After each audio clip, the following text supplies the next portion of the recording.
बिस्मिल्लाहिर्रहमानिर्रहीम। अस्सलाम वालेकुम स्टूडेंट्स। आज का जो हमारा लेक्चर है वो है sociology of globalization, socio 8th class के लिए।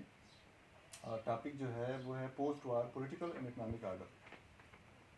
पोस्ट वार का मतलब है कि वर्ल्ड वार सेकंड के बाद पॉलिटिकल और इकोनॉमिक आर्डर, मतलब पॉलिटिकली ग्लोबल आर्डर कैसा था और इकोनॉमिकली ग्लोबल आर्डर कैसा है। तो पहले हम इकोनॉमिक आर्डर की बात करते हैं।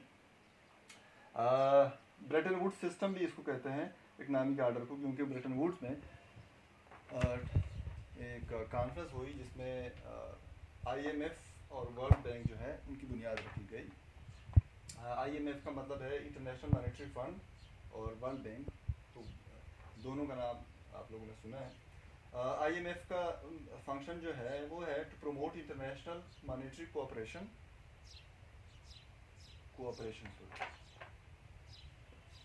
और promote international monetary cooperation, facilitate the expansion and balance the growth of international trade। और थर्ड जो है एक्सचेंज स्टेबिलिटी। 1930s में जो मसले आए थे जिनकी वजह से ग्रेट डिप्रेशन 20s और 30s में, तो उनको स्ट्रीमलाइन करने के लिए और उनको एक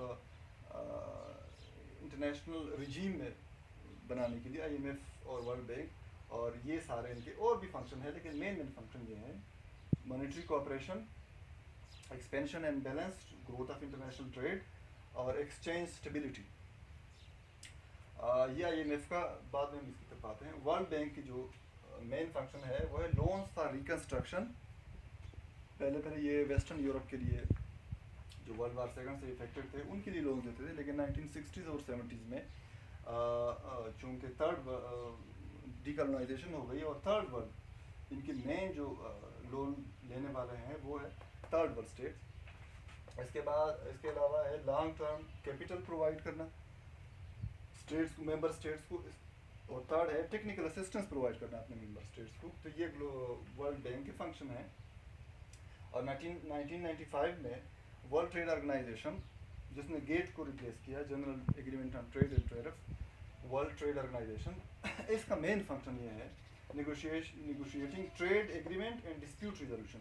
ट्रेड एग्रीमेंट्स जितने भी होते हैं इनको नेगोशिएट करते हैं, और इसके अलावा ट्रेड डिस्प्यूट जो है, ट्रेड के से रिलेटेड जितने भी डिस्प्यूट्स हैं वो इनके लिए एक आप कह सकते हैं कि एक जुडिशियल सेटअप है, यहाँ पे हल होते हैं मेंबर स्टेट्स के दरमियान।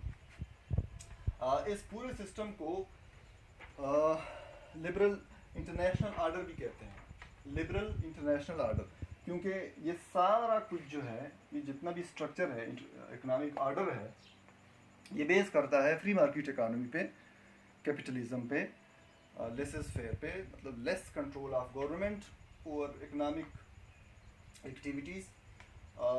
लिबरल इंटरनेशनल जो आर्डर है, इससे फ़ायदा किसको हो रहा है?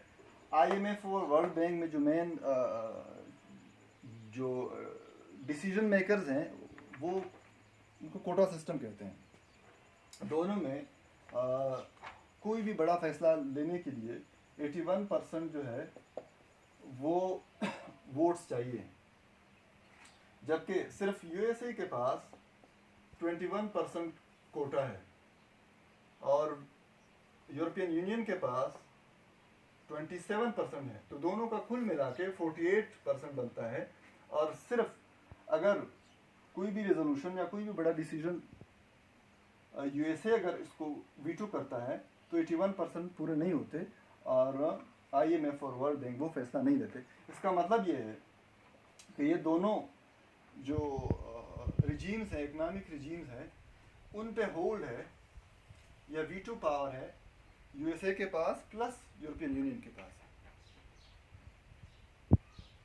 ठीक है, तो आपका इकोनॉमिक सिस्टम जो है वो यूएसए प्लस उसके जो वेस्टर्न यूरोप है या यूरोपियन यूनियन है, उनके हाथों में है। ठीक है, और फ्री मार्केट इकोनॉमी जो है या वो भी इन इंडस्ट्रियलाइज स्टेट्स को ज़्यादा सपोर्ट करती है, क्योंकि ग्लोबलाइजेशन का मतलब, इकोनॉमिक ग्लोबलाइजेशन का मतलब यही है कि स्टेट बॉर्डर्स ना हो और फ्री मार्केट इकोनॉमी हो, गवर्नमेंट्स का कंट्रोल कम हो। तो इस वजह से जिस तरह पॉलिटिकल स्फेयर में या पॉलिटिकल आर्डर में डेवलप्ड वर्ल्ड का होल्ड है, इसी तरह इकोनॉमिक आर्डर भी यूएसए प्लस यूरोपियन यूनियन का उसमें होल्ड है। इसके अलावा आईएमएफ और वर्ल्ड बैंक को सबसे ज़्यादा कंट्रीब्यूटर भी यूएसए है, तो इसका मतलब है कि वहाँ भी इनकी मानी जाती है।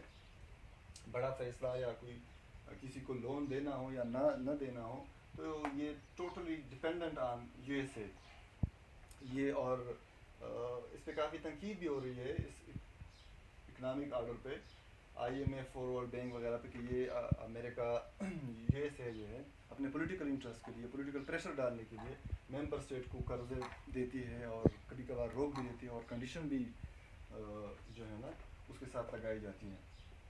तो ये हो गया अब हमारा पोस्ट वार इकोनॉमिक आर्डर। इसके बाद हम पॉलिटिकल आर्डर की तरफ आएंगे इंशाल्लाह।